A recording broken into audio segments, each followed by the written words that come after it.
I'm Eric Kane. Paul Tassi.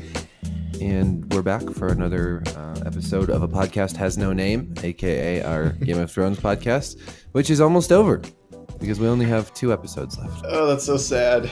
It is sad. You know, as much as I think we're about to just like lay into episode 4 like really badly, when it's all said and done, I'm really going to miss this show. Yeah, like I don't really expect it to end well at this point, just given the signs we've seen, but I would still watch like 5 more seasons of it. Oh yeah. Because I don't think the prequel series is going to be the same. But no, you know, it might be really good, but it's going to be really hard to replicate just what a phenomenon this was. And yeah. Especially because when you look at the better years of this show, you know, they were based on the better years of George R. R. Martin's books. And, you know, they're not going to have that guidepost to go by. Yeah, so, it's going to be based on nothing. And it's not even going to have the Game of Thrones showrunners. So, like, it's kind of just a good thing, actually. Well, it could be, or it could be not. Yes, it depends. But yeah. So that's kind of a total unknown. Yeah, it is really. I mean, we don't even know what to expect at all, or what's going to end up getting renewed, or what's not going to make it past a pilot, or. Oh, that'll make it past a pilot. Well, I mean, some Game of Thrones prequel show will, yes. Because what it will be. Has to. Yeah, I think the main one they're working on is like is set like thousands of years in the past. Yeah, it's the one that's like 10,000 years ago or something. So it's just like the old Valerians and. I don't know, the First Men. I don't even know. I don't know enough about the full timeline to. Yeah, me either. That, but I do think something set like in Dunk and Egg, or like something set closer. They specifically said they're not doing Dunk and Egg. So yeah, well, even something never that say wasn't. Never. It wouldn't have to be that particular story, but something, you know, that had like knights and jousting and tourneys and, you know, in squabbles between houses. Like that is really, I really do think that's the secret to Game of Thrones success. And it's that specifically medieval fantasy.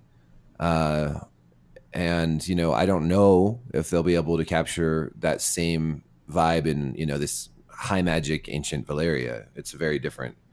You know, anything outside of Westeros, even when you go into like Daenerys' storyline in earlier seasons, which is so foreign, that has never been the strong suit of either the books or the show. I mean, you know, this is a good point, I think, to pivot to Dany and to her character, because one of the things that I've been saying for a long time is that she's turning into a bad guy.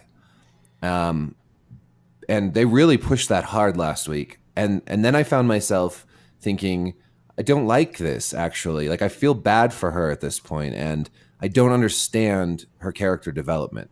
I don't know why she's going bad, and I don't know that they've ever done anything in the show to really explain that to us. And now they're just sort of like, let's kill off everyone who loves her and leave her stranded, and what? Make her turn into a bad guy? We already have Cersei, who's very bad, and her magic ballistas and her magic Euron, and I don't know. Like, it's just it just feels weird to me, like, because Daenerys had an arc, and then it kind of turned into something else, and I'm just not quite like. I can't really point to like, oh, here's what did it. Here's where she started to go bad. Here's what, you know, motivated. Like, why did she? What is going on? And I feel like this is another reason why we needed more episodes, more seasons to really fulfill that arc.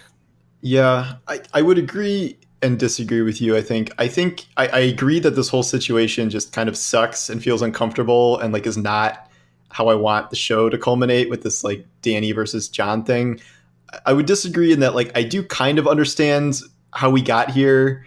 And this is the problem, is like I don't really, it's hard to view Dany as a villain, even though like she's, you know, quote unquote power hungry. But like, I mean, given her arc to date, can you really blame her for like doing all this stuff, amassing all these armies, getting all these dragons, going to Westeros, helping save Westeros with this, you know, random king guy who she also likes, losing 2 of her dragons like in this war, losing, you know, Jorah, losing half of her armies, and then suddenly she doesn't even have the claim to the throne anymore. And so like I guess it's like the nice thing is like, oh, Dany, you're not next in line, you really should just like agree to rule with Jon or like pass things over to Jon. But like I do understand why she would be pissed and why she would want to consider just wiping the Starks out and just be like, screw it, like I've earned this. That said, it sucks to see unfold. Like no one wants this to happen. So I feel like we're kind of trapped in this Game of Thrones philosophy where like you cannot have a happy ending here. Like something shitty and awful is going to happen that you're going to hate and you're going to be sad. And that's either probably going to be Jon dying or Dany dying or them killing each other or both of them dying.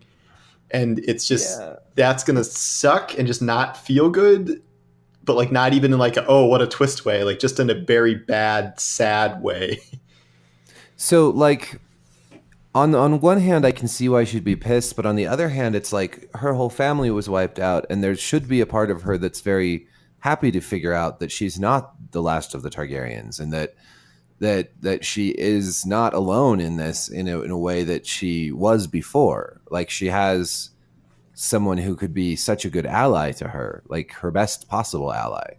And to me, like the complete rejection of that idea at all is strange. Now, I think it's, again, an issue with adapting the books, because in the books, spoilers for the books, there is another character who has a claim to the Targaryen line, right? Like, yeah, I always thought that was weird. That was a weird plot line to erase because it's like hugely important. Right. But it's very, very important. It comes in later in the books, so it's always been a little weird, but it's something where you can see how when that character and Daenerys come eventually, theoretically, we don't know, but when they eventually come across one another, there could be some conflict because there's I don't know. My guess is that kid won't survive long enough for that, but I don't know. I guess we'll see. Well, I mean, I think in the books, then if they reveal the same Jon thing, then she has two people over her for the throne. Then it's like a whole other can of worms. With Jon, I feel like maybe this would have worked better also if there'd been more time to flesh out their relationship, because I mean, basically they met in season 7, right? Yeah, the whole relationship with Jon was really rushed. Like season 8 might be rushed, but season 7 was way more rushed. And it was like 3 episodes where that whole relationship developed.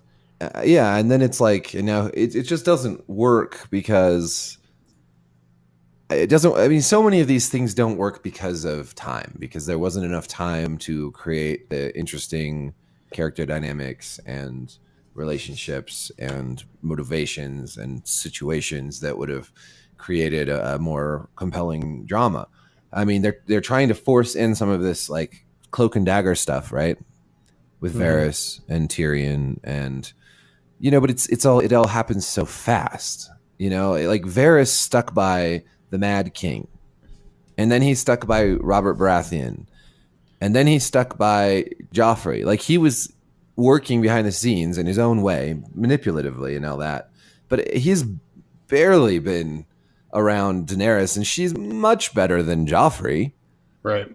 And better than Robert. And Robert was a terrible king, and better than the Mad King. I mean, she's better than any of the last 3 people that Varys worked for, and yet here he is, like, starting to plot. She'd honestly already. Probably be better than Jon too, if we're really, because like she knows how to at least rule, whereas Jon is just so wishy-washy and like doesn't want any responsibility.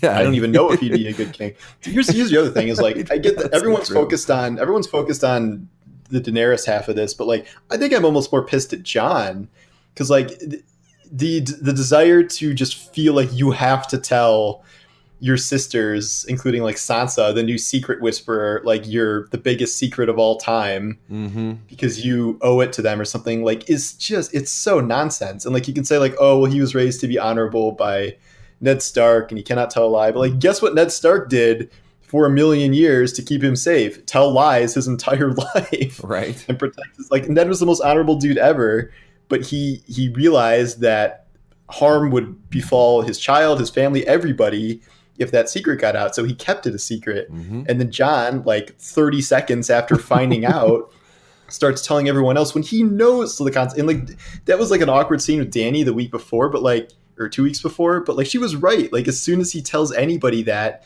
like it's over. No, like that it's was gonna this last week. It's gonna hurt her. I thought that was right before the battle started. No, I thought that was before the battle. It just was their conversation was cut off. then this last week when John's a little drunk and she comes in there and she's like a little flirty with him and sort of, and she said, I never beg anybody for anything, but I'm begging you, you know?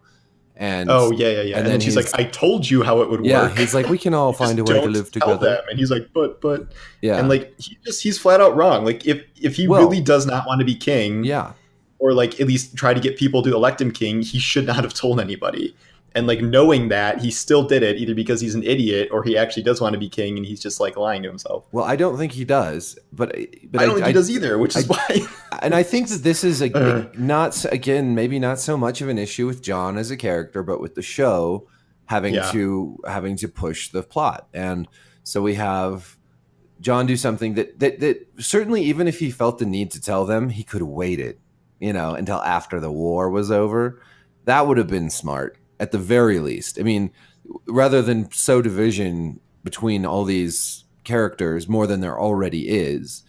And also, I feel like he should have taken Sansa's side in the battle planning stage and said, "Hey, look, uh, we can't go to war like this. There's a long march ahead. Everyone needs to rest. We're rushing things. We're going to make mistakes. You're going to get a dragon shot out of the sky by magical arrows. You know, he's become a plot vessel rather than a character at this point, which is very frustrating because you know he is supposed to be like the main character, I think, and I think so much is happening right now where he's just like you said, wishy washy, or he's just I don't know. He's not living up to any expectations. And yeah, he had no reason to tell them. He had no reason to keep it secret forever either. But he certainly could have waited. And I think then you get into this stuff where, you know, in the Battle of Winterfell, he was completely ineffectual as well. Like he basically did nothing. He didn't kill the dragon. He didn't fight the Night King. He didn't barely even help burn any of the army of the undead. He flew around and he sat around and he got chased. So we have this central figure, basically one of the most important characters in the books and in the show, basically just making a mess of everything constantly, and that is a weird way to treat a character like this at the end of a story. Yeah, well, and the other problem with the battle was that Daenerys saved his ass like 5 times. Yeah, And if they are going to do this, like pit them against each other, like, and at that point she knew the information and like she could have killed him without anyone even seeing. And so now if she turns against him, it's weird. yeah, it is. I don't know. I don't even know what to All right, well, think we of it all. can move on to one of the other awful moments of this episode because we both wrote like top 10 lists of how awful all these moments Right. were. So there's I don't plenty know. to choose from. I know that was I had to write my that's a top major 10 one list. because it's like the whole future of the show. When you wrote your like every bad thing, and then I was like, okay, what am I gonna write? And every time I started to like construct something to write, I was like, no, I have to say my own thing about it all because it's such driving me crazy now. Yeah, there was a lot that went wrong with this episode. I think the Jamie Brienne thing has been really controversial. Ugh. Shippers are super. I think shippers were happy, but then Jamie left, and then the shippers were not happy. Actually, I would say this. So bad. Both of those scenes were bad for different reasons. Well, yeah, no. See, if they had just had Jamie leave and Brienne want him to stay, and they had never had that romantic thing, and it was just like a friendship thing, and she was just worried about him or something, and maybe that would have worked because. In a way, this episode was about like destroying shippers' expectations. You know, like Arya turned down Gendry, and Jamie left, and all is terrible in Jon and Daenerys land, and Missandei is dead, and you know, so there's so many things that are like the breaking up of relationships. But it's sort of weird that they had them go to that terribly awkward sex scene first. Yeah, that was bad. Like I'm okay with them being shipped and like them having romantic relationships. I think that scene was just horrible and like Pity not sex. romantic or sweet or anything. And horrible. It was like the worst sex scene in the show's history. Not even from like a graphic perspective, just in terms of like its setup. It was just terrible. Yeah. It was better when Jamie sort of forced himself on Cersei in the Sept by their. Yeah, that's probably the second worst. That one was still less awkward and weird. I mean, it had some emotional depth to it, at least. It wasn't just like, hey, we're drunk, you're a virgin, let's let's bone it out now. Like, Yeah, that was it was so very bad. strange. But then, After that I mean, I think beautiful scene in episode 2. even worse was the scene of him leaving, because like that to me just felt, it felt like they're trying to trick the audience, and like I still don't really like, is Jamie really supposed to believe that, like, or are we supposed to believe that Jamie is going to try and help Cersei, or is this a ploy so he can go and assassinate her, or like does he truly believe it and then he's going to assassinate her? Like it just it was not believable to me that after like the last 5 years of him like distancing himself from Cersei and like becoming a better man, that like he hears like, oh, like the city's gonna burn down, I need to go be with Cersei. You know what? And like that's it. Like that doesn't make any sense to me. It is like they're trying to fool the audience, and I think that if they hadn't been trying to fool the audience, they could have had him say something along the lines of, she's pregnant with my child. I have to try something. I can't just sit here. Like if he has any feelings left, he doesn't know that. No, Brienne doesn't know right, that. But that would have been a good moment for him to reveal that to her. Yes. Something well, like that. The theory I read was that he's just saying that to like make sure Brienne doesn't follow him and be in danger, but he really knows he's going there to like kill Cersei. Yeah. But this is what I mean. Like it's so confusing. Like it's just such a mess of like character motivations and like trying to trick the audience and trying to trick Brienne or not, or being honest. Like I had no idea what to make of that scene, in not like a fun mystery way, but like a this doesn't make any sense kind of way. It would have been better if both Brienne and Jamie had just gone south with Jon. Yeah, I don't even think they needed. Like it just feels like all this weird. Line. Yeah, it's just. I wish they just. I was having a lot of fun with this episode when they were having their little drinking game, and it was all. We got more of that character stuff, and then it just dovetailed into this weirdness with those two, and then weirdness. I don't know, just again like all this stuff making Daenerys look bad, and then they march off and they fly off and then suddenly Rhaegal's getting hit by not one, not two, the 3 giant crossbow bolts, perfectly aimed into his wing and his flank and his head from 1,000 downtown. meters on a boat on rocky waters. Just absolutely. That's one of those absurd scenes where it's like you could just instantly imagine like 10 other ways they would have written it to make more sense, and then they just didn't because of plot device. Like we need one of the dragons to die. Yeah, one of these dragons.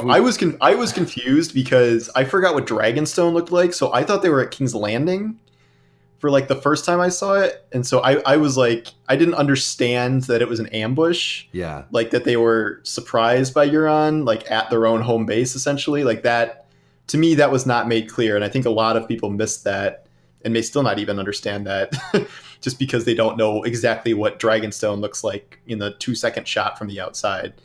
What would have been better is if, and I just thought of this, but if Euron had gone and like taken over what small remaining force she'd had at Dragonstone, and then like when they got to the castle, they were like going up into the castle, and his men were all dressed up like Targaryens or whatever, or like her people, and then they or there's like some Targaryen ships there with like Targaryen sails, but really it's Euron. Like exactly, that would have been deceptive, a lot better. And then but instead it's just like there's Euron with his big old grin, and he's just, and then these damn weapons are just like, it's like an evolutionary technology. It's like they've got machine guns all of a sudden. Like, I guess that they did set up the dragon crossbow like a couple of years ago. Yeah, but it was not actually that effective a couple of years ago, and we had no reason to think that they would suddenly have like ballista mounted ships, and that they could fire with insane accuracy and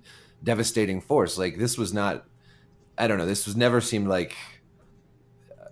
It seems like a really stupid. It's just very stupid. Well, it just goes against the whole mythology of dragons from the show and the books, where it's like dragons are these like hugely immortal things. And I think everyone was like somewhat okay with the Night King being able to kill a dragon because he's the fucking Night King.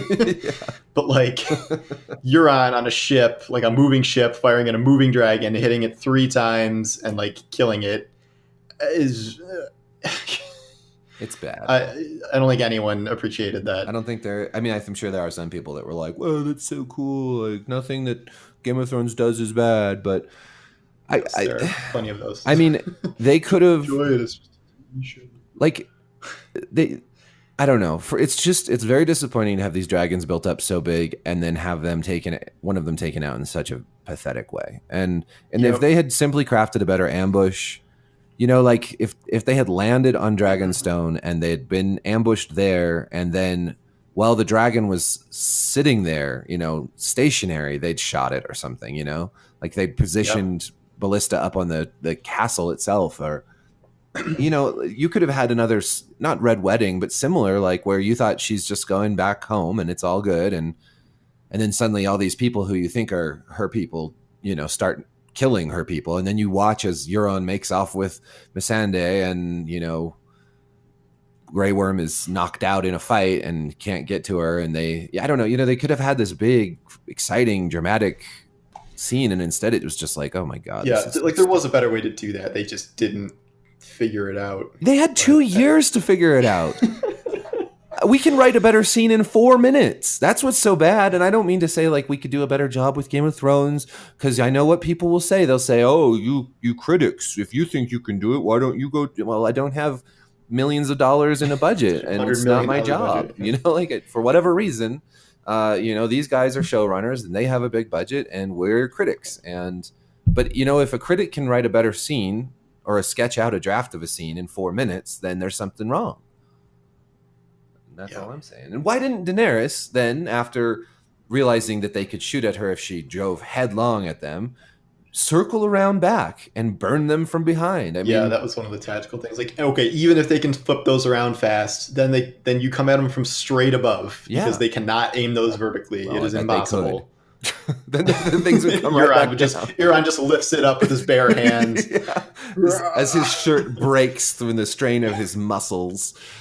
I love how overpowering they made Euron. It's amazing. Now, see, in the books, Euron has a horn that can, theoretically, we don't know for sure, but may have the power to control dragons. Yeah, okay. Yeah, and I'm sure that'll come up. That would have been an interesting thing if it had been built up properly. I don't know. Maybe that would have been stupid. I don't know why they cut that. That would have been a really easy thing to introduce. Yeah, like it could have had a whole this interesting mystical dragon horn artifact. Like, let me on your team. Yeah.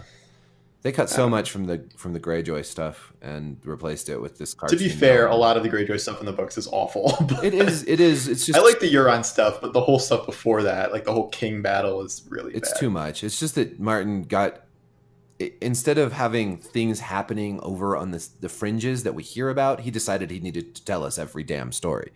And so that's how we got Dorne and the Iron Islands in those books. Yeah, and then in a lot of ways, the show's done a good job at reducing the clutter, but in doing so, they have some missing pieces that make the whole thing come together in a strange way. Well, all of this leads me to my least favorite scene, which is the wall scene, where I hated pretty much everything about that. Which scene? The wall scene, the last scene at the wall. King's Landing. Not the ice wall. Oh god, see, I was confused. Wall. I thought you meant the wall, and I'm like, wait, they went to the wall in this episode? I missed that. Okay. First of all, there was no reason to set some sort of meeting where Dany asks Cersei to surrender, because, like, why on freaking earth would Cersei surrender when she just murdered one of Dany's dragons and destroyed her entire fleet? Like, in what possible reality was that a reasonable thing? The show justified it by saying that she needed to present to act her, she'll give her a chance. Small folk, to the people, so that the people, because the people were there and like even know that's happening. People even care at this point. They're just like, you damn lords and ladies. People are just props. Yeah, like nobody cares. Like number two, the way that was set up, were them in clear distance of like 5 bazillion ballistas, like on the wall, where she could have easily just wiped all of them out with their like 24 Unsullied and like 1 dragon that they could have also shot at from that distance. And like Cersei is in no way the type of character to like respect parley. Like, she blew up the freaking Sept when she was supposed to go on trial. Like, and her dad. There's no way that she would respect that. And then that leads to number 3, Tyrion making his heartfelt plea, which, and then I'm going into subsections here. A, doesn't make any sense because there's no way that after the whole thing with him making his way to Cersei and like her promising to help because she's pregnant, wants a better life, that he would actually think that she would like just surrender after like totally breaking her promise to help them. And B, there was no reason that Cersei wouldn't just light him up with like 6 million arrows. Yeah. Like she just hired Bronn to assassinate him like 5,000 miles away. Why would she do that and then not want to like see him die in front of her? Like, how is that not better? And if she's trying to make an example of someone, why not kill the Queen's Hand, who you hate with a living passion, and then just execute Missandei instead? Like, it would have been the same thing, but you would have also gotten to fulfill this personal vendetta you've had for like 6 years. That made no sense. Yeah, I think that whole thing, my guess would be that they were setting up Tyrion to go say what he had to say so that Euron would hear it. Euron. What is Euron hearing? He's hearing Tyrion say that he knows that Cersei's pregnant. And how would he know that? Oh, I didn't even catch that. I mean, I guess, yeah, that makes sense. But okay, I don't think that was the tactical reason for doing that. So here's something. Here's what I will say, and this is something that has occurred to me recently. So here's what Maggie, the witch lady, tells Cersei. She says, Cersei says, "Will the king and I have children?" And she says, "Oh, I 6 and 10 for him, and 3 for you. Gold shall be their crowns, and gold their shrouds," she said. "And when your tears have drowned you, the Valonqar shall wrap his hands around your pale white throat and choke the life from you." Now, it doesn't say, like, your little brother will wrap his hands about your pale white throat. It says the little brother shall wrap his hands about. And Euron is a little brother. So it's very possible that they're setting up Euron to kill her because he realizes she's been lying to him. It's not his son, etc., etc. I don't know. I've heard this theory. He has a brother. I might expand on it, but like, how deeply unsatisfying would it be for Euron to be the one to kill Cersei? Like, out of everybody with a vendetta against Cersei, to give that moment to Euron. Like, I get that it could technically qualify for the prophecy, and I've heard that, but like, that would just be, I don't know, very not good in my opinion. It's hard to say. I mean, I think, again, maybe because it hasn't been built up properly, but I think ideally it wouldn't be the worst thing in the world to have her own ally turn on her, because that's what she's done so often. And it would spare Jaime, and on some levels I don't want Jaime to have to be the one to kill her because he's changed. He doesn't need. It does make more sense because, like, the big theory about Jaime killing Cersei, like, he would also have to kill his unborn child. Whereas, like, even if he wants Cersei dead, I don't think he wants to kill the baby. I might write about this. For that reason, I might write about this. I know you've had a couple Cersei prophecy posts recently. I'll throw my hat into the ring. It doesn't make much sense to kill someone who's pregnant with your own child unless you have to do so in a way that would save a lot of other lives, I guess. That's the only way I could see that working at this point. Yeah, it would I don't know. It would be such a bummer that he would get the last like villain kill of the series. I guess if we're pretending that Dany is a villain, right? And could someone would have to kill Euron still too. I don't know. Not that anyone could, because he's invincible. Right. Yeah, Euron just grows wings and takes off. Ramsay Bolton is like, just give me 20 good men, and Euron's like, I don't need 20 good men. Do it on by myself. Yeah. Well, anyways, back to the scene at hand, though. Yeah, you're right on all those counts. It was. Well, and then killing Missandei just seems extraneous. I don't know. Like, I just feel like she deserved better. She was captured off screen, held captive for 3 seconds. Literal sacrificial lamb. Like, do we really need to like reinforce that Cersei is evil? Like, Daenerys already lost one of her dragons. I feel like she'd be mad enough about that without having to like execute Missandei. Like, that just seemed like a moment that was concocted for there to be like, a shocking ending for no other reason than Well, and having a shocking ending. When like the logical thing would have been to kill Tyrion, but since they didn't want to kill Tyrion, they did that, and that just it was super weird. I think again, it's another plot, just a plot device, which is just isolating Daenerys more, having Missandei go out on the Dracarys line or whatever, which is, you know, basically telling Daenerys to burn everything, giving her that last incentive to be vengeful rather than merciful. It's all pointing in that same direction. So, what I guess we'll close with my theory for next week. I'll stick with my old one where Arya and the Hound infiltrate the palace through the Red Keep because they're not really they're just letting anyone into the Red Keep. They get into a big fight with the Queen's Guard in the mountain. Jaime also shows up, and I'm still going to stick with him being the Queen Slayer to prevent some sort of catastrophe. Meanwhile, Jon and Dany have to like pretty much come to blows outside the wall because she is going to burn the city down, and Jon doesn't want to let that happen, and that might be the breaking point between the Starks and Targaryens, and that's a different kind of conflict outside.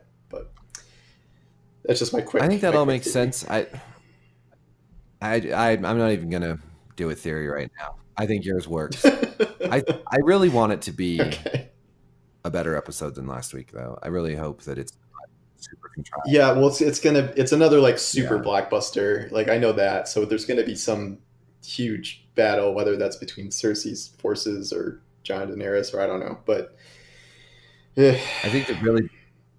I hope it's good. Like I don't want this series to end badly. It just seems like there's so many red flags that it is not going to be a satisfying ending. And like I feel like there's a way to do like not happy endings that are still good, and like I'm okay if they can figure out how to do that. Breaking Bad. But I right, yeah, like but I don't know how much faith I have that that's going to happen at this point. So the big question I have is, will Cersei survive this episode, or will she be done with? And then my guess is no. I think the final showdown will be Dany and Jon like figuring things out in episode 6. Maybe they'll figure it out like over a friendly game of cards or flipping a coin or something. Another would you rather have I ever drinking? Like Tyrion's like, wait. We can handle this like civilized people. I mean, what should happen is like none of the main candidates should really end on the throne, because that just doesn't seem very Game of Thrones. Like Cersei retaining, Daenerys getting it, or Jon getting it just doesn't strike me as like a very Game of Thrones ending. So like either I think that the whole crown will be destroyed or the whole throne will be destroyed and they'll just figure out new government where everyone rules themselves, or it's going to be someone kind of who just sort of seizes the moment, like Tyrion is forced to take it over or something, or Sansa like maneuvers her way into like taking power that way. Like it just keeping it between Jon and Daenerys for like the coin flip as to who gets the throne does not seem like a good ending to me. Well, remember Daenerys' vision of the throne room, all charred to ash and whatnot. I think that's symbolic of something. Yeah. I mean, I think symbolic of the throne room being charred to ash. That, but of larger than that, the power structure being burnt away.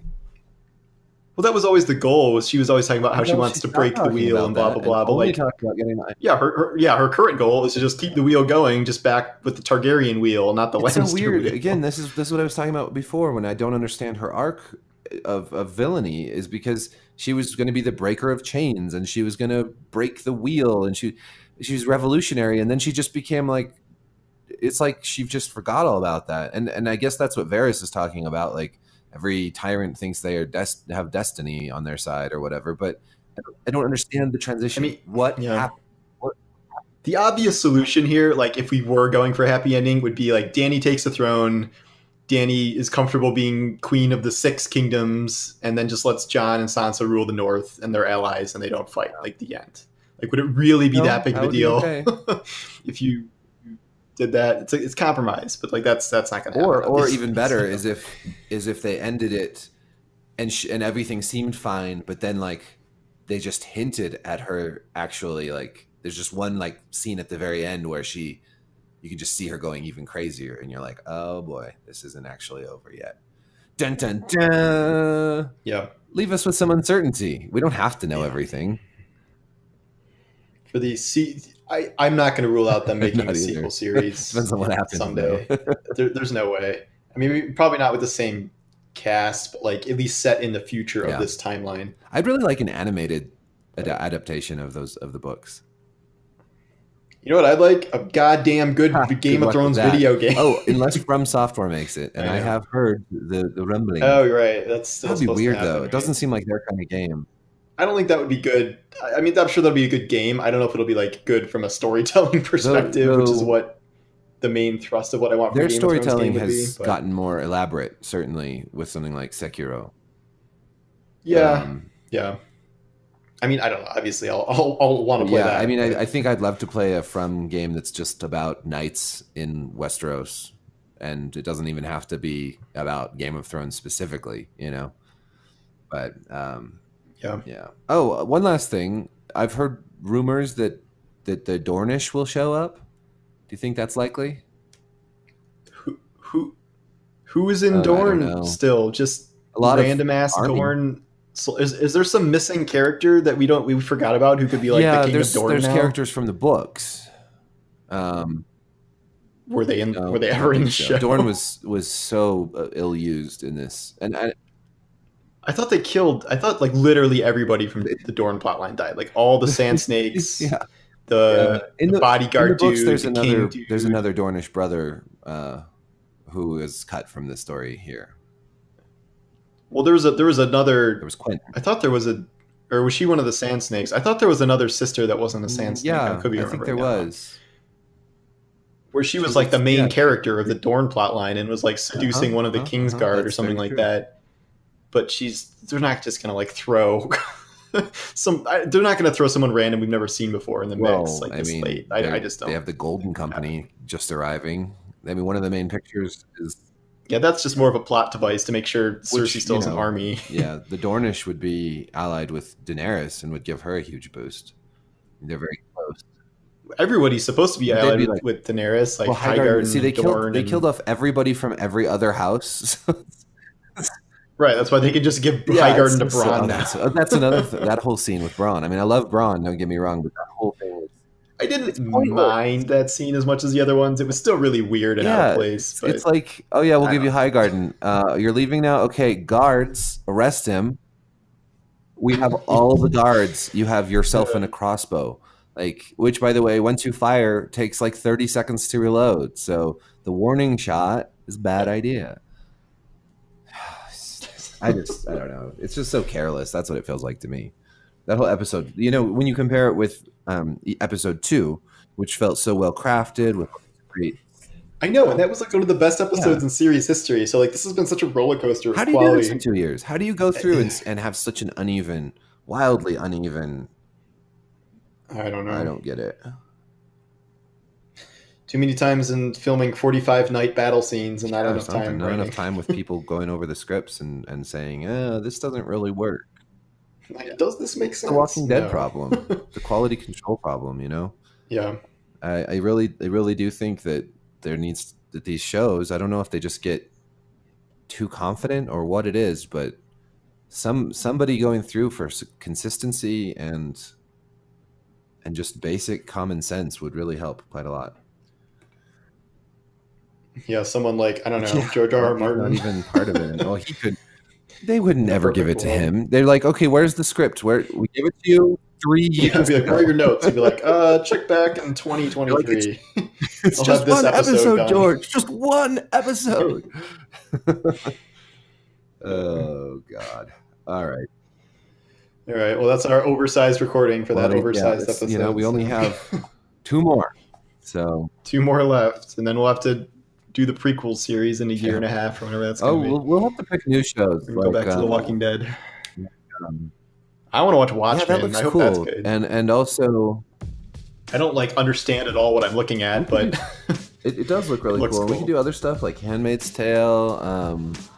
That would be fun to, Oh, yeah, I love to Handmaid's write Tale. about and to talk about. Yeah. Season 3 is coming up in June. Fear's coming Yep. back. And then we've got the Yes, we have half the season worth of screeners already for it somehow. half the People like a first half month of the early. season anyways.